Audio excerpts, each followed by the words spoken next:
EPF అంటే ఏమిటి? ఉద్యోగుల ప్రావిడెంట్ ఫండ్ పూర్తి వివరణ. మీరు ఉద్యోగం చేస్తున్నారా? అయితే మీ జీతంలో ప్రతి నెలా కొంత మొత్తం ఈపీఎఫ్ అనే పేరుతో సేవ్ అవుతుందని తెలుసా? ఈపీఎఫ్ అంటే ఏమిటి? EPF employee provident fund. ఇది ప్రభుత్వ పథకం. ఉద్యోగులు రిటైర్ అయ్యే సమయానికి పెద్ద మొత్తంలో డబ్బు దాచుకునేలా సహాయం చేస్తుంది. ఎలా పనిచేస్తుంది? ప్రతి నెల మీ జీతంలో 12% ఈపీఎఫ్కి వెళ్తుంది. మీ కంపెనీ కూడా అదే మొత్తం కాంట్రిబ్యూట్ చేస్తుంది. ఇలా రెండు మొత్తాలు కలసి మీ భవిష్యత్తుకి సేవింగ్ అవుతాయి. ఈపీఎఫ్లో లాభం. ఈపీఎఫ్ ఖాతాలో ఉన్న మొత్తంపై వడ్డీ వస్తుంది. ప్రతి సంవత్సరం సెంట్రల్ గవర్నమెంట్ వడ్డీ రేటు నిర్ణయిస్తుంది. ఇది ట్యాక్స్ ఫీ కూడా.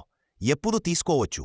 రిటైర్మెంట్ తర్వాత మొత్తం తీసుకోవచ్చు. లేదా అత్యవసర అవసరాలకి, హౌస్ లోన్, మెడికల్ ఎమర్జెన్సీ వంటి సందర్భాల్లో కొంత మొత్తాన్ని విత్డ్రా చేయవచ్చు. ఈపీఎఫ్ అంటే safe and smart saving plan. ప్రతి ఉద్యోగి దీన్ని అర్థం చేసుకుని సరిగ్గా వాడుకుంటే భవిష్యత్తు సెక్యూర్ అవుతుంది.